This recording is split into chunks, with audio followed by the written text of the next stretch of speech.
Point of information, I'm from LABC, Eddie Kaufman-Morrow. I just was wondering why the Chancellor is not here. Is there an actual explanation? Okay, first there was a point of information as to specific evidence how the Chancellor has done harm. So, author of the resolution, do you have any specific evidence, not a rant, but specific evidence? So this idea, yes, it has come from faculty, and it is one of their concerns in that case. That's not specific evidence. No, I'll get to it.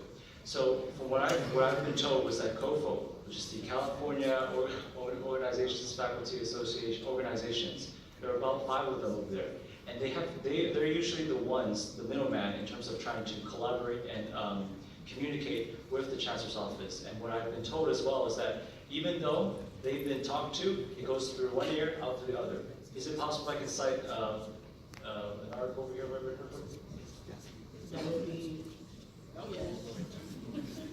So this is from the Sacramento Debris. What it has been saying is that from the they criticized Oakley, who took over in December 2016 for ignoring faculty input as he advocated for a wide range of changes, including a new funding format that will for the first time consider student performance in determining college budgets, and that it was basically coming from the president of the Faculty Association of the California Community Colleges.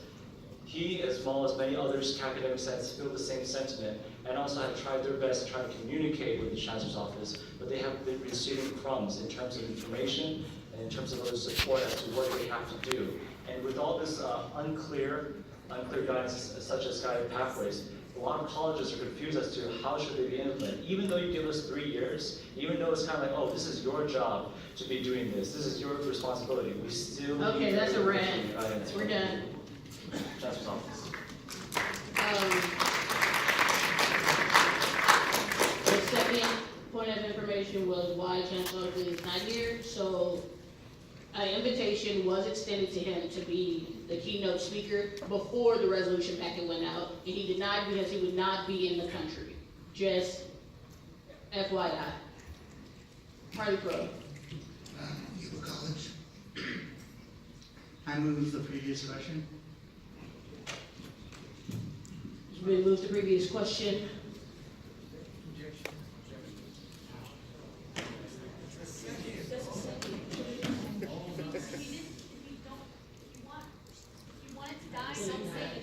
But it's okay. Call the vote.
You're voting on whether to end discussion on this resolution and go straight into a vote.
favor and 36 against. Motion dies. Harley? Madam Chair, privilege of the assembly. Rather than saying or asking for an objection, could you ask for a second prior to that? I think it gives a little confusion, indicating that there was a second before an objection. Okay, Alex Walker, Director of Conference. I mean, that's, like I told y'all before, that's up to the delegate assembly. I'm just managing. So if someone wants a second, implicit second, no, no. Okay. All right. Con? Thank you, Madam Chair. My name is Miguel Fuentes. I am the Executive Vice President for SSCCC, as well as a Maloney College student. This resolution was passed through Region 4. Our college voted against it. One, because we believe in building bridges, not burning bridges. And also because our college has been working close with the Chancellor's office to help us with the Guided Pathways program. And also because we believe that our minority students come first and other things and faculty come in with this, because we don't serve faculty, we serve our students.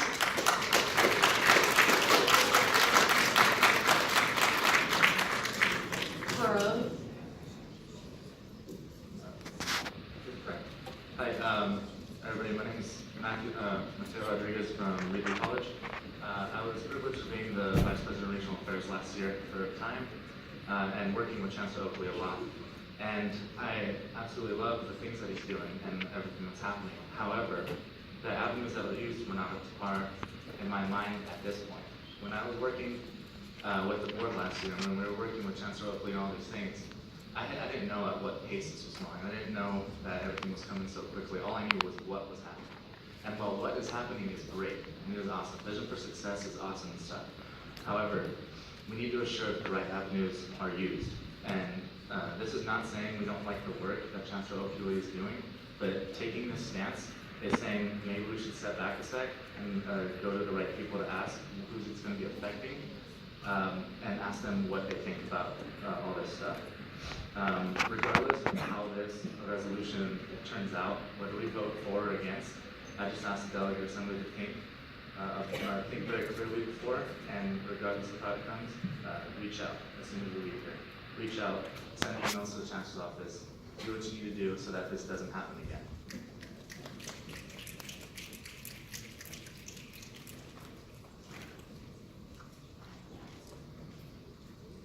Con? Thank you, Madam Chair. My name is Valerie Johnson, and I am a student at Crafton Hills College. I just wanted to address something that has been brought up, the fact that we are here today to advocate for our students directly and to support our students, regardless of input from faculty. We are here for each other to support those who we were elected to represent, and not the interest of outside influence. Additionally, the SSCCC invited speakers from the Chancellor's office to inform all of you on the processes that are affecting your colleges directly. And those are the best people to give you that information. And so the fact that it was brought up that those folks are here and Chancellor Oakley is not, or those folks are here to influence you in a certain way, I reject that, because how else are we going to know about the processes of the Chancellor's office and the things that will affect us directly as students if we don't hear from them, from the people who made those policies? So that's, a good reason why those folks are here. Additionally, to address the funding formula, which is one of the main parts of the resolution, the funding formula, although it was worked with Chancellor Oakley to develop, it is a directive from the governor's office, who gives that to Chancellor Oakley to implement throughout the colleges. So to blame everything on Chancellor Oakley and the Chancellor's office is just, it's not accurate. And I just wanted to remind students that there is this shared governance aspect all the way from the bottom to the top. So your school, you're elected to serve the students from your school. And then those students who are elected can be elected to serve on regional SSCCC boards. Those folks in the regional boards can be elected to serve on the board of directors for the SSCCC. And that board of directors can elect their own executive officers. So student representation is from all the way from the bottom to the top, and those executives are the ones that interact with the Chancellor's Office directly. So we are the ones interacting with the Chancellor's Office as students from every level. And that's why I reject the fact that folks would say that the Chancellor's Office doesn't consult students, because it's all the way from the bottom to the top that they do that. And shared governance is the biggest involvement of student voice in partnership with the Chancellor's Office and the SSCCC through events like Consultation Council and every single shared governance committee. So I just want to just remind everyone that that representation is there. You might not speak directly to Chancellor Oakley yourself, but your representatives are, and you elected them to represent you, and that's what they're doing. Thank you.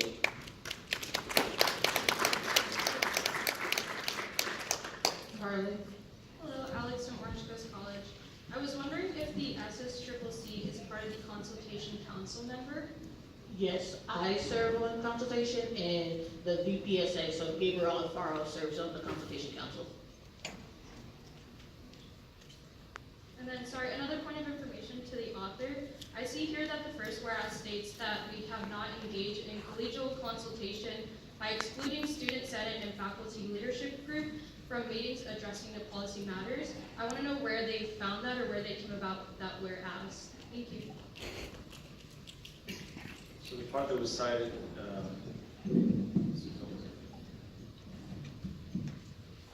so the reasoning for where adding that whereas is that it's codified over here in standing orders in, I forgot what it was called, but I'm just going to read it out very quickly. I have it underlined. A lot of papers. So in section 332, the Academic Senate in Part C, it states that the purpose of the Academic Senate over here says throughout the consultation process, the advice and judgment of the Academic Senate will be primarily relied upon whenever the policy involves an academic and professional manner. The Academic Senate is committed to engage, consider the views of participants in consultation, the affected community college constituencies, the general public, and other comments and concerns the Chancellor is legally required to consider. And so the feedback that was given is that he has not considered it and has been completely ignored in terms of implementing his plans and policies, so that's why there's whereas.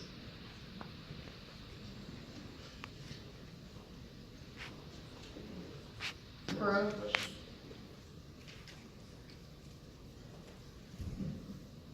Thank you, Madam Chair. Before I begin, I would like to clarify that I'm speaking as the Regional Affairs Director of my region, and this would not directly implicate my own personal views, etc., or that of my home college.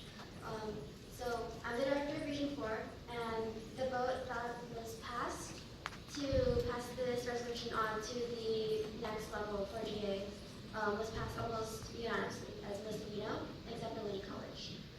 The reason for that being is Region 4 is suffering. It does have to do with a lot of the governor's funding formula and the process in which this was implemented. While this is not completely, while the blame does not completely fall on Chancellor Oakley, he does still have a large part to play in this process, obviously. That being said, Region 4 is, I'm not 100% certain, but I believe Region 4 is one of the districts that is suffering the most. I do know for a fact that Albany College is suffering at least $5.8 million of a budget cut, as well as Chabot, where it's $2.1 million. Piazza personally is suffering $10+ million as this process is being implemented. And so that is a lot of where the dissent from Chancellor Oakley, as well as a lack of confidence, stems from. In terms of student FTEs, if you look at Region 4's Hayward and Chabot district, you'll notice how most of the constituents in that district, they're lower and they're on lower income, and so they're going to be part-time students. The governor's funding formula specifically states that it's looking at full-time enrollment and to figure out how much money would be allocated to the college at the end of a certain fiscal year. If you take that into consideration, you're basing it off the college's performance where students are not able to become full-time students because they have to work in order to go to school, and they're not going to be able to be full-time students doing that. That goes into the allocation of money towards each and every California community college, I would like to remind to the audience that it is affecting every single community college. That being said, performance-based allocation, it's been shown by the Century Foundation that it is not a recommended process to take on because there is multiple people involved. It's a very complex year, and we do not have standards and measurements that usually measure this process. Thank you.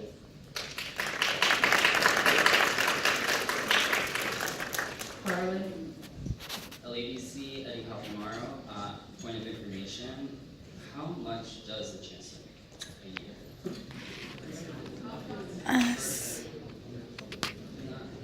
Reasoning, Over 300,000. You can look it up. It's public information. 350, I think.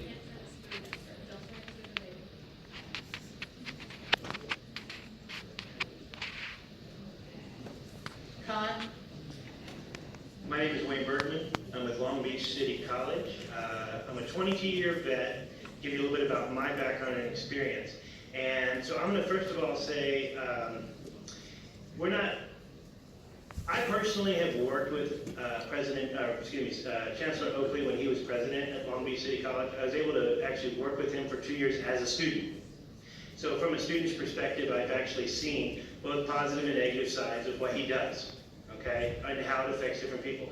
I'm going to tell you right off the bat, I am on the con side, but I personally, I'm not thrilled with his personality. I'm not thrilled with a lot of things. But let me tell you, I want to say that my heart goes out to the schools that are affected, Madam President, by the formula that was out there. A lot of the schools don't like the formula. So what we need to do is have a resolution that's going to be based on how we can look to affect that change and address that instead of attacking an individual. Second of all, if you look at the resolutions, a lot of the resolutions that we have, the results and the whereas that we have in this resolution just simply are not true. I did not know a lot of the specifics of why this was written until Friday night. I went back and researched it. First of all, the meetings do have student participation.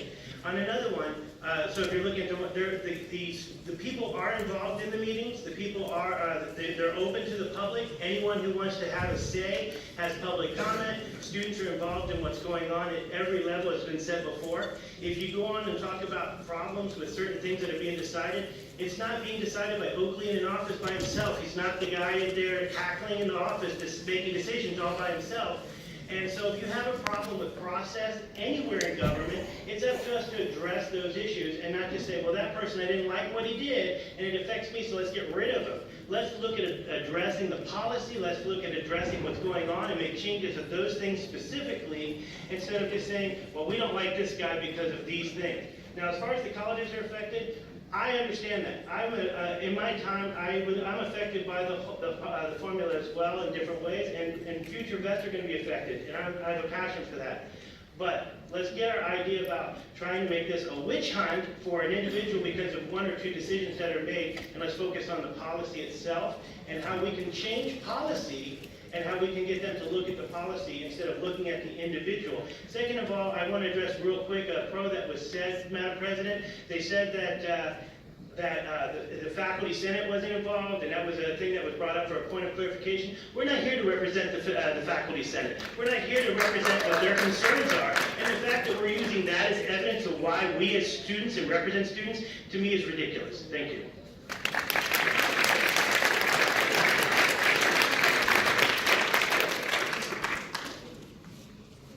My name is Vanessa. I'm from Santa Barbara City College, and I'd like to move to the previous question. Second. All right. Ready for a vote? Yeah. It's okay, I got it. You're good.